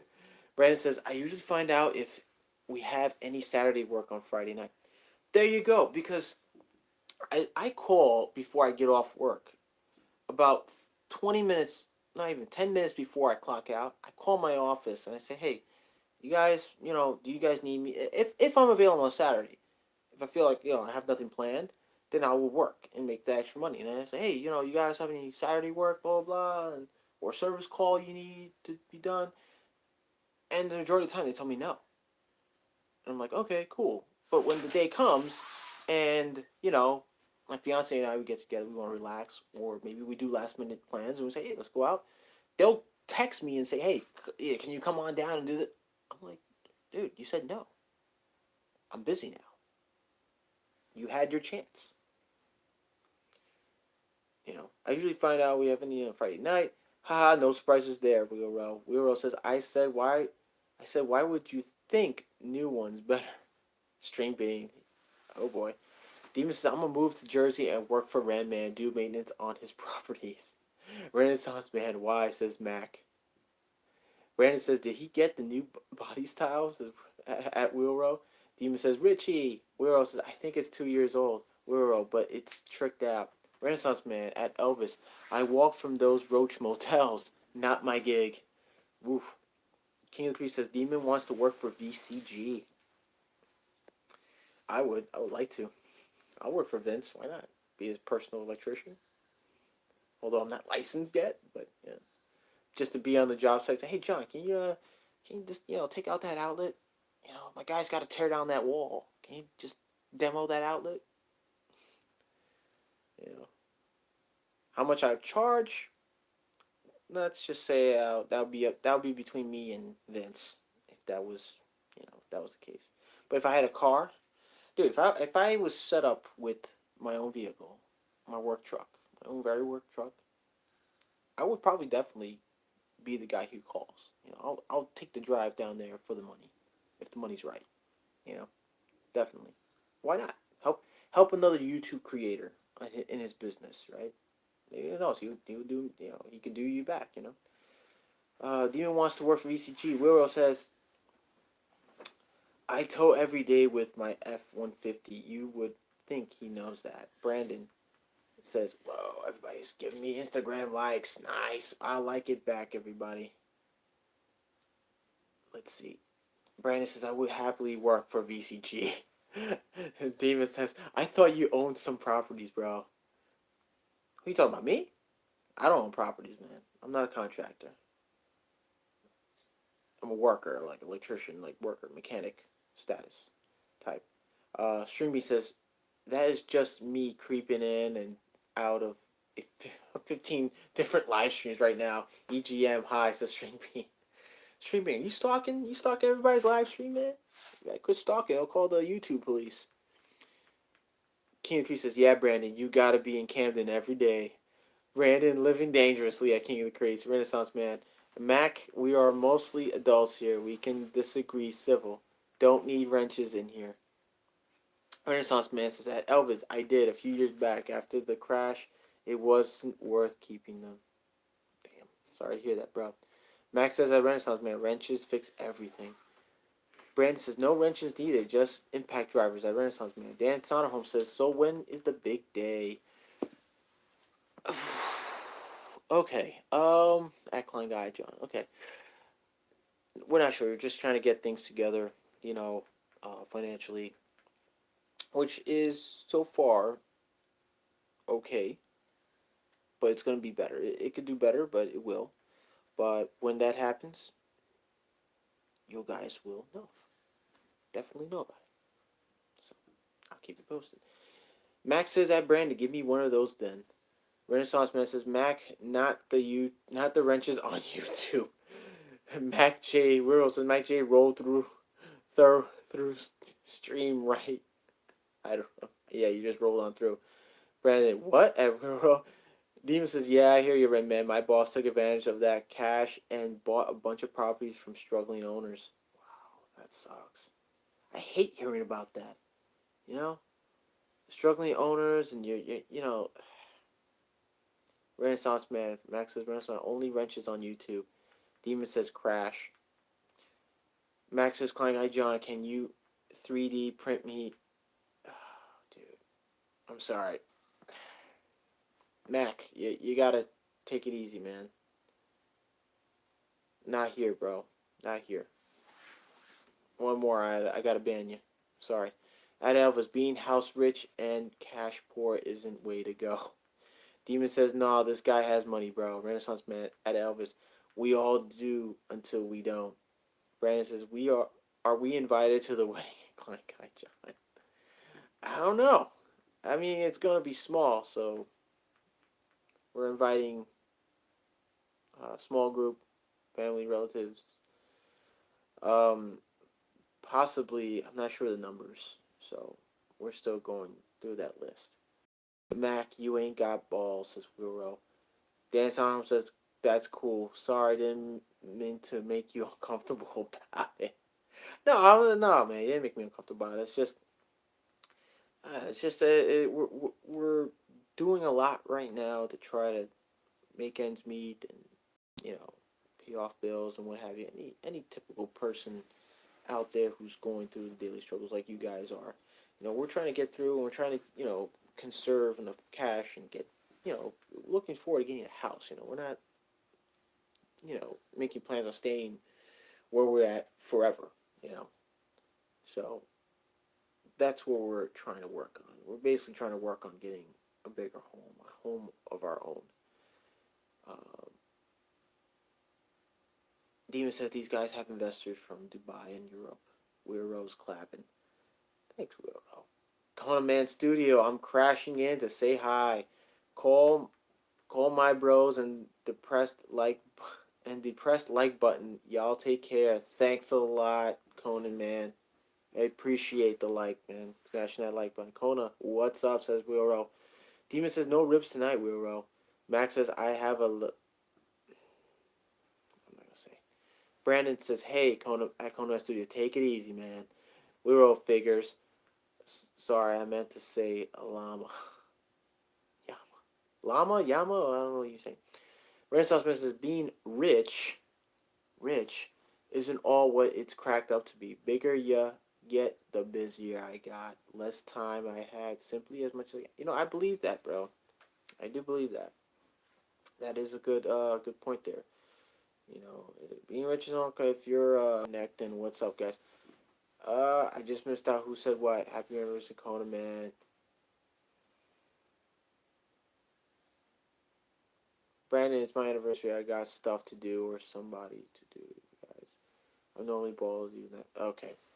All right. Someone's getting banned.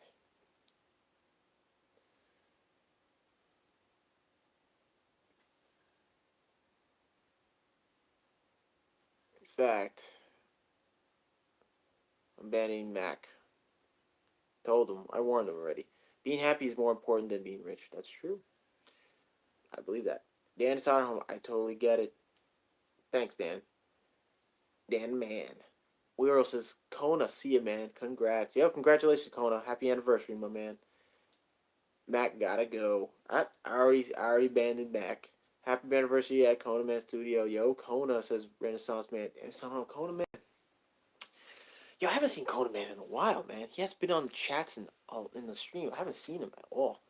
Demon says, that is true, Red Man. More responsibility when you have more money. Come on, Outer Home. That didn't make you laugh, says Renaissance Man. I'd rather be a trust fund baby, rich and no abilities. Not really. Maybe I am too old or tired. Deep in llama, ha ha ha. Weirdo, he's always there. Kona always pops in. I barely see him. Guys, so, yo, Weirdo, what's going on, man? I didn't even ask you. How's your weekend, bro? Did you even say how your weekend was? I want to know, man. I know you made a new video just recently, right? I gotta check it out, man. You did a couple of videos already. I've been a little behind. The recent one I saw, I believe, was the job site part 2 patch up, and you did a great job, man. It looked really great, wonderful this weekend, dude. That video was awesome. I liked the before and after. It totally unnoticeable, man. That's great craftsmanship, great workmanship, bro. That's amazing work. That is awesome. Wiro is a whole repair wizard. Bro. It looked like all he had to do was wave a magic wand and poof. It was completely unnoticeable. I like the work. Good job, buddy. Along with boiled nuts, right? At Renaissance Man? No problem, pal. Guys, smash that like button. Come on. I need some more likes here. If you smash that like button, I will go to your channel. Whoever the YouTube creator, go to your channel. I'll do the same for you. I will support you in your channels any ways I can. Because we're all here. It's the reason I have you guys here tonight is we're all here to ask questions, have a good time, joke around a little bit, maybe give out some advice to maybe some new guys who may be watching silently. Maybe if they want to have if you guys, those of you watching silently right now, or, listening in and watching, throw in a question. Any of these guys, like Renaissance Man, Wheelrow, King of the Crease, Renaissance Man, like, Carpenter and Wheelrow, and he's a YouTube creator of his own, and we got King of the Crease. He does HVAC, refrigeration, commercial, industrial. If you guys got any questions, feel free to ask. This stream, the purpose of the stream is just ask questions, and they'll answer to the best of their knowledge. So we're here supporting each other. We're here to hang out. Like I said, have fun, ask questions, get some good answers, talk about tools, anything that comes to mind. Let us know. Smash the like button. In fact, punch that like button. Leave a comment on the comment section down below. If I haven't answered any questions that you guys have on the stream, and I will go back and answer them to the best of my knowledge. And if I don't have an answer to any specific questions you might have, ask the other guys, or ask, if you have anything electrical or HVAC. You can ask as well for me, or through King of the Crease. He might have some answers that I don't know about as well. So go ahead, hit that like button, comment down below if I haven't gotten to a question or anything like that. If you have, and let us know, and we'll do our best to answer them for you. Okay, was it Weirdo is better than me? I'm just an Instagram model that does remodeling work. Renaissance Man says. I want to see some Sam. I want to see some headshots, Renaissance Man. Let's see those headshots, buddy. Brandon says, yes, lots of good, knowledgeable people. As a younger person in construction, I learn a lot from you guys. Appreciate that, Brandon. You see, like I said, all you younger cats out there who are watching silently, don't be shy. Ask a question. You'll get an answer from many of us. If you have something about carpentry, plumbing, electrical, HVAC, like refrigeration or air conditioning, or heating, let us know in the comment section down below. And we'll try, all of us will do our best to answer your questions. Rick Wayshak, just joined in. What's the subject? Anything, buddy. Anything that does with what you did for the weekend. Any questions about tools? Any videos we've seen over the weekend? If you got any questions about, like I said, electrical, HVAC, and whatnot, ask away. We'll try our best to answer. Renman, you're the man, says Real Ro. Renaissance Man, this is how VCG was a year ago. Now he destroys tools and people give him money. Well, that's because we want to see it. We want to see for ourselves before we. All right, check this out. Ransom, you kind of have a good point, but at the same time, he's doing it because some of us don't have the tool that they use on TTR, and it's best he tests it out before we do, and we decide if we want to buy them or not, if they're useful. I guess that's how I see it. I don't know how everyone else sees it, but I'm gonna just say it that way. The subject is, guess what? Is Klein Guy thinking? Guess what Klein Guy thinking? Yes, guess what I'm thinking? Hey Rick, how are you? Says Renaissance Man. Jeff Carty, LOL. Demon is thinking. Brandon says, hey Rick, what's going on? Rick, how you doing, buddy? Thanks for joining the live stream. Right now we're just basically hanging out, asking any question you have about any other trades like electrical, carpentry, uh, air conditioning, heating, HVAC, plumbing, as well as we even got guys here who do a little bit, maybe auto mechanic work as well. So if you got any questions, feel free to ask and we'll answer them. Brandon says, I like the VCG how-to videos. Rick Weshek says, Brandon, what's up? Demon says, every Friday is pay-per-view on VCG. It is! Technically. Weiro says, Rick, what's up? Dan Man Solderholm says, Demon! LOL, laughing. Renaissance Man says, I'm not joking. Vin had 1,100 when I stumbled onto his channel. It was fun. Elvis remembers. Remember Elvis? Oh, man. Hold on a second. I may have a question for one of you guys. Now, gosh, it was just in my head just now, and it just flew out. I'm trying to think. Oh, that's what I'm gonna say. Okay, now my question is, and I'm no carpenter, but I would like to know, for carpenter, drywall guys, whatever, you guys out there. Now, when is it acceptable, or when is it, I would say acceptable. Well, I guess acceptable is the word. To use wood studs in new construction home from the ground up rather than steel or metal studs. Why is that? Is there a reason for that? I mean, I would think it like. Well, my real question would be is actually let me rephrase that. Now, in new construction, homes would be built with brick. And nowadays, in situations where they're built from brick, masonry brick, and then interior wise, why would it be interior wise to build the interior and frame it out with wood rather than metal studs? Who has an answer for that? Because I'm curious about that. By the way, let's see, Elvis. I'm too old to remember Rin Man, but I remember you being there earlier. Wheelroll says stick frame is non-commercial. Okay, stick frame. Is that wood, basically, or what is better at load barring? Bearing, sorry. Okay. Brandon, I think most homes are still built with wood studs, commercial with metal. Okay. Wheelroll says block homes are best. Haha, man. Okay. But I'm saying is that with block homes, why is it the interior has to be framed with wood? Is it just it's just because it has to, residential wise, or can it be acceptable where you can build out with metal studs? And let's just say can you use metal studs? Can it be acceptable in residential for bricked out homes like stone, brownstone, and whatnot? Is it acceptable? Is what I'm asking.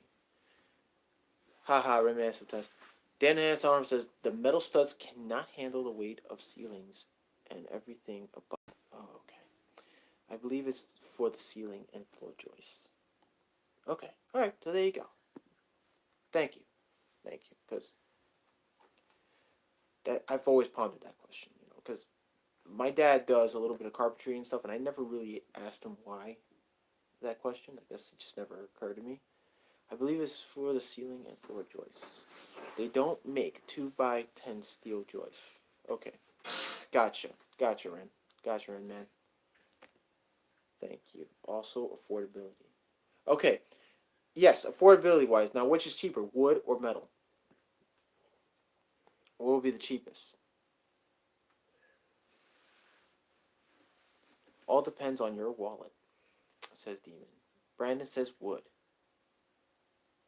Okay. I always thought that wood was more expensive. Wood is cheaper. Okay. All right. Cool. See, I don't really see. I'm not a carpenter, but I'm interested. I'm just interested to know. I picked up a few things from a few carpenters. I just never knew that. I didn't really ask them that question at the time. So, unless house is made with steel, like commercial building, Wheelroll says wood. Okay, cool. Thank you guys. In California, right? If I'm correct, we have lumber tax, which makes wood expensive. Oh, that sucks. Really? Well, everything's money. You gotta spend money to make money. Condos use steel studs, concrete floors, and ceilings. Okay, that I know. Thanks for that, Wilbur. Gotta love the state of California, right? At Demon. Steel is easier. Demon says pretty soon wood will be replaced, kind of like copper with PEX. You might have something there, Demon. You might be right because a lot of things are being replaced now. Like the old material we've used years ago is now being replaced with something new and better. For instance, um, we still use fiberglass insulation in walls, right? Now something new they're using is use spray foam. You just poke a hole inside the sheetrock, or you can just spray the foam while it's still exposed. The frames are still exposed, and just spray them in each bay, and then put your sheetrock over, which is convenient because it's less time consuming and it's easier. You know,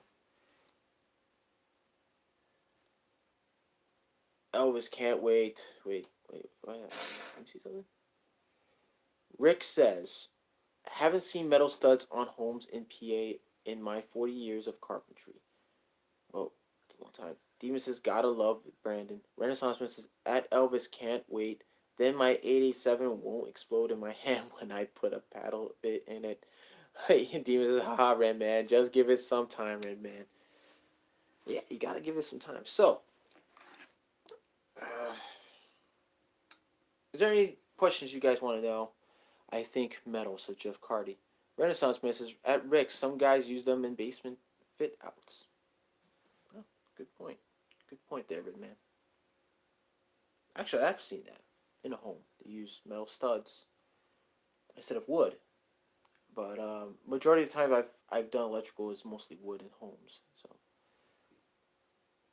best fish tape. Best fish tape. Well,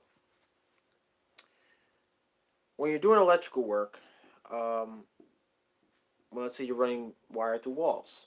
You're running BX through a wall, and there's space. You would use a flexible steel fish tape, eighth of an inch. Um, if it's just something small you're running, use a 25 footer. If you're doing some medium work, you use 125 feet. If you're using like large commercial size work, you use a 250-foot steel fish tape. But here's the thing: electricians, what we do, what I also recommend is that let's say you're running pipe, electricians run pipe, they don't just run pipe and then run wire, just bare. They use fish tape to drag their wires or pulley machines. But for smaller circuits, like in 3/4 pipe, half inch, or 1 inch, we tend to use steel fish tapes. And what we do is we run all the wire before, obviously, run them all into the panels before we run them live. Now, if you come across where you have to run wire and the existing wires inside the pipe are live, and you can't not shut down the power. Let's say commercial wise, you can't shut the power. You have to run everything while it's live. The best fish tape you have to use is 150. If they still make it, no, they still make 200 feet fiberglass fish tape by Klein Tools. I like using a fiberglass fish tape, um, especially when you're running wire in Greenfield, like flex conduit, Greenfield we call it, because it's more flexible. You can run wires easier that way, with no trouble, no problems. I wouldn't recommend using a steel fish tape in Greenfield. It gets a little tricky.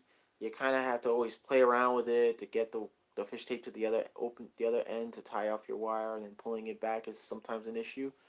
I would stick with fiberglass. It's more flexible, or nylon. They're flexible, non-conductive, and easier to use.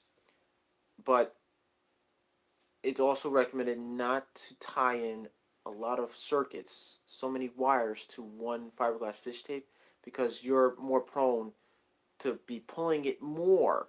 It's a tight, either if it's too many wires in a pipe, or it's more weight for the pull, because some of these are rated for 500 pounds, sometimes 1,500 pounds.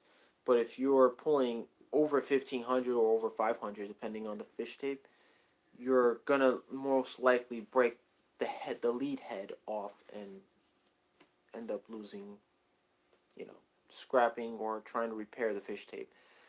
So when you're running wire, look at the rated pounds per pull of the wire, what it's rated for, and try to calculate how much wire you're running.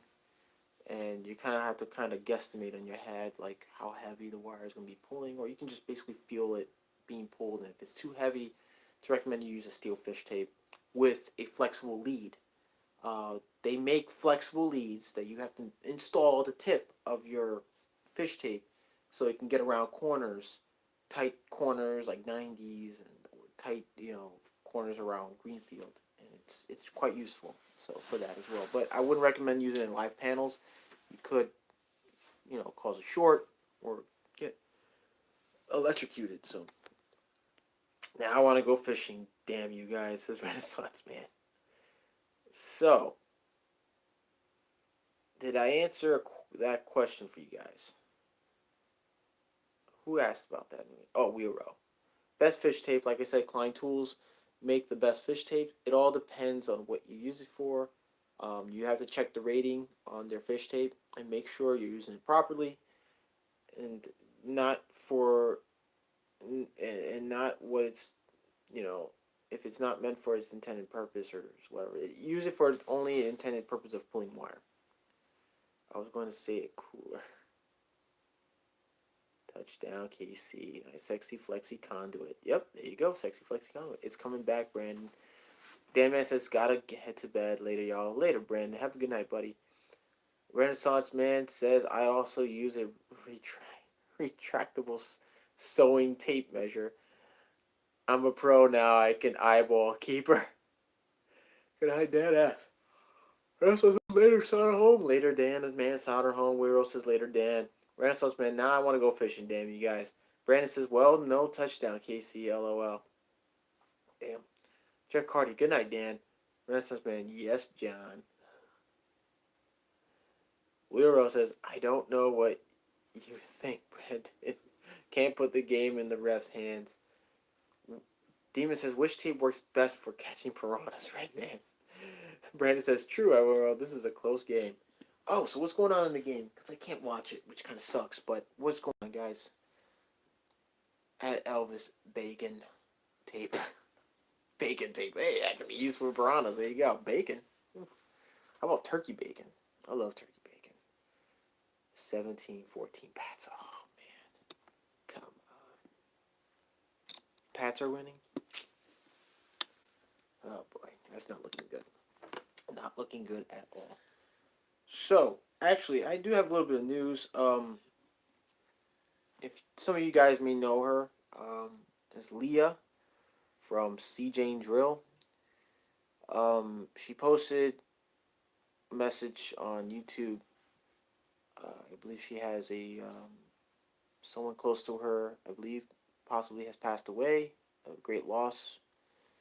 In her family. So I just want to say, you know, say a prayers for her.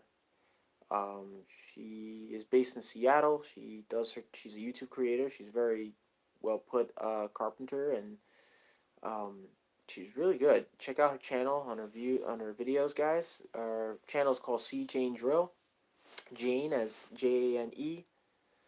C Jane Drill. Her channel's great. But she's postponed for future videos due to family loss. Let's just all pray for her and hope for the best and hope things are okay. Um, and also we have I already said about Vince's video about the 887 burning up, the battery almost exploding. Thanks for Vince's quick thinking about removing the battery. But that was quite dangerous. That battery could have exploded, and either him or Jimmy would have gotten hurt. But he did some quick thinking and pulled that battery out. So that's got to be a tough way to go. Death by Piranha. Renaissance Man, I've watched her video. She is good to watch. She is, man. And Jane doesn't drill with an impact driver. She just got a sub. Yeah, but we got to pray for her, man, because it sounds like she's going through some tough times right now. Guys, check out her channel. Support it. Give her all support. Best wishes. Hope she comes back and with a positive, with a positive attitude as well.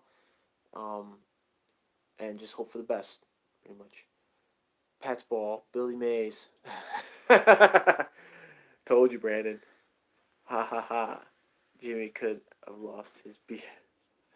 Jimmy could have lost his beard. You're probably right. Probably would have went up in smoke. Oh man. But anyways, yeah, that was cool. They could have disappeared like the Malaysians' air flight. But anyways, guys, my upcoming tool review for this week Tuesday for um, the Bosch Bulldog Extreme Max. I'll be doing a tool review on it, but apparently I'm gonna have to hold off for a little while.